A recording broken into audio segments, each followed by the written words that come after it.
নমস্কাৰ বন্ধুসকল। আগৰ ক্লাছত আমি এক্সেলৰ ফাংচনৰ ইন্ট্ৰডাকশ্যন শিকিছিলো। আজি আমি এক্সেলৰ প্ৰথম আৰু আটাইতকৈ বেছি ব্যৱহৃত ফাংচন চাম ফাংচন শিকিম। এই ফাংচন ব্যৱহাৰ কৰি আমি অতি সহজে টোটাল কেলকুলেশ্যন উলিয়াব পাৰোঁ। এতিয়া what is function? What is চাম ফাংচন? চাম ফাংচনটো কি?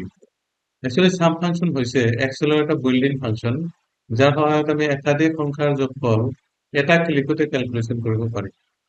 ইয়াৰে চিনটেক্সটো হ'ল, যদি আমি চাব যাওঁ ইয়াৰ চিনটেক্সটো এনেকুৱা ধৰণৰ যে চাম ইকুৱেল টু দি চাম দিব লাগিব, চাম দি নাম্বাৰ 1 নাম্বাৰ 2 এনেকুৱা ডট ডট থাকিব। তাৰমানে যিমানলৈকে আমি চিলেকশ্যন কৰিম সিমানলৈকে সেইকেইটা নাম্বাৰৰ যোগফল চাম ফাংচন আমাৰ ওলাই দিব। যেনেকুৱা আমি এনেকে লিখিব পাৰোঁ ইকুৱেল টু চাম দি A1 is to A2, অৰ্থাৎ A1 পৰা A10 লৈকে যিমানকেইটা নাম্বাৰ থাকে গোটেইকেইটা নাম্বাৰ আমাৰ যোগফল উলিয়াই দিব। এতিয়া সাপোজ ইয়াতে চাম হল ফাংচনৰ নাম আৰু ইয়াতে হল চেল ভ্যালু। এটা যদি প্ৰেক্টিকেলি আমি চাব যাওঁ যে কেনেকে আমি এই চাম ফাংচনটো কৰিম, তো কৰিবৰ কাৰণে প্ৰথমতে আমি ইয়াতে যাওঁ এক্সেলত যাই আমি ইয়াতে যদি বিচাৰো যে ইয়াত আমি A1 পৰা আৰম্ভ কৰিম, আমি নতুন এটা শীট ইয়াতে লৈ লওঁ। এই শীটটোত সাপোজ A1 পৰা যদি আমি A1 আমি দিওঁ কেইটামান নাম্বাৰ, যেনেকুৱা A1 দিলো 10, তাৰপিছত ইয়াতে দিলো 20, তাৰপিছত দিলো 45,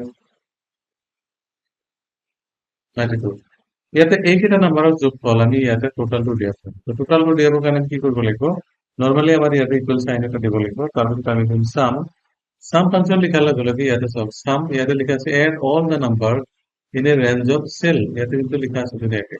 এতিয়া আমি যেতিয়া ব্ৰেকেট লগাম, ব্ৰেকেট লগালে আমাক ইয়াতে চিনটেক্সটো ইয়াতে শ্ব' কৰিছে, এইটো চিনটেক্স চাম নাম্বাৰ 1 নাম্বাৰ 2 ডট ডট হৈ থাকিব। এটা নাম্বাৰ 1 মানে এতিয়া আমি যদি এই নাম্বাৰটো ক্লিক কৰো নাম্বাৰ 1, এনেকে আমি সিলেক্ট কৰি দিম মাউসৰ লেফট বাটন প্ৰেছ কৰি। সিলেক্ট কৰাৰ পিছত এনেকে ব্ৰেকেটটো আমি ক্লোজ কৰি দি জাষ্ট এন্টাৰ প্ৰেছ কৰিম।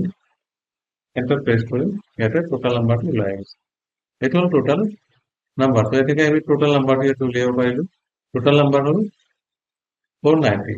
তেনেকে গোটেইকেইটা নাম্বাৰৰ যোগফল ইয়াতে উলিয়াবৰ কাৰণে আমি এই ফৰ্মুলাটো ইউজ কৰিছো। এইটো হ'ল চাম ফাংচন। ৰেজাল্ট আমি পালো ইয়াতে।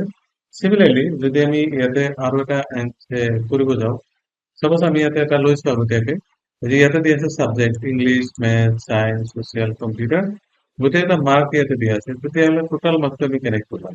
তো টোটাল মার্ক উলিয়াবৰ কাৰণে আমি সেম ফৰ্মুলা ইউজ কৰিম, equal to some. Sum the bracket লগাম, ব্ৰেকেট দি আমি এই গোটেইকেইটা নাম্বাৰক আমি এনেকে সিলেক্ট কৰি এন্টাৰ প্ৰেছ কৰি দিম। এন্টাৰ প্ৰেছ কৰাৰ লগে লগে ইয়াতে আমাৰ টোটাল ফাংচন টোটাল সামটো ইয়াতে ওলাব পাৰিছে। এইটো টোটাল সাম।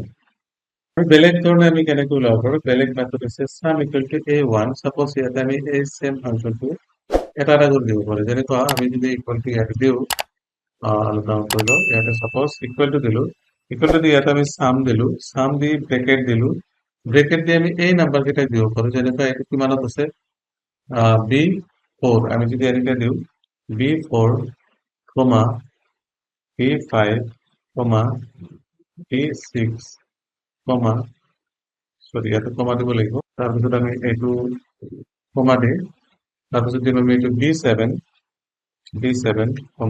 তাৰপিছত হ'ল B8, এনেকে দি ব্ৰেকেট ক্লোজ কৰি এন্টাৰ প্ৰেছ কৰিলো, কিন্তু সেম এমাউন্ট ইয়াতে ওলাইছে।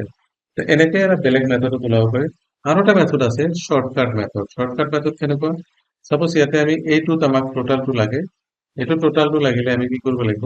ইয়াতে আমি ইয়াতে ওলাম, এইটো আমি ইকুৱেল টু দি তাৰপিছত অটো সাম অল্টাৰ প্লাস ইয়াতে দিব লাগিব all plus equal two, all press কৰি ইকুৱেল সাইন প্ৰেছ কৰিলে এটা অটোমেটিক্যালি হৈ যাব। সাপোজ ইয়াতে আমি এই গোটেইকেইটা ইয়াতে সরি ক্লোজ কৰি দিওঁ, এই নাম্বাৰ কেইটা টোটাল ইয়াতে অল প্লাস ইকুৱেল টু মাৰিলে এটা টোটাল সামটো ওলাই যায়। তো ইয়াতে অল প্লাস ইকুৱেল টু মাৰিলে টোটাল সাম উলিয়াব পাৰে shortcut. Student marksheet, salary sheet, sales report, expense tracker, attendance summary, inventory report, এইবিলাকত আমাৰ কি ইউজ হয়? সচৰাচৰ সাম ফাংচনটো আমি ইউজ কৰিব পাৰোঁ। এতিয়া আমি ষ্টুডেন্টৰ কাৰণে কেইটামান প্ৰেক্টিচ ইয়াতে থৈ দিছো। সাপোজ ইয়াতে এইটো এটা প্ৰেক্টিচ টেবিল আমি ইয়াতে ৰেডি কৰিছো। ইয়াতে মান্থ আছে আৰু ইয়াতে সেলস আছে। ইয়াতে টোটাল সেল কিমান হ'ল এইকেইটা মাহত ইয়াতে উলিয়াব লাগিব। সিমিলাৰলি প্ৰেক্টিস 2, ইয়াতে আমি ৰেন্ট, ইলেক্ট্ৰিচিটি, ইন্টাৰনেট, ইয়াতে বিলিং আছে, কিমান টকা আমি এক্সপেন্স কৰিলো ইয়াতে টোটাল সামটো উলিয়াব লাগিব। তেনেকে তোমালোকে এই চামটো ওলাই চাবা যে আমি চামটো কেনেকৈ ওলাব পাৰিম। চ' আজিৰ ক্লাছত আমি এক্সেলৰ চাম ফাংচন শিকিলো। চাম ফাংচন ব্যৱহাৰ কৰি আমি খুব সহজে টোটাল কেলকুলেশ্যন কেনেকে কৰিব পাৰিম। আৰু এই ফাংচন এক্সেলৰ আটাইতকৈ বেছি ব্যৱহৃত ফাংচন। নেক্সট ক্লাছত আমি এভাৰেজ ফাংচন শিকিম, যাৰ সহায়ত আমি এভাৰেজ কেলকুলেশ্যন কৰিব পাৰিম। চ' আজিলৈকে মানে থেংক ইউ।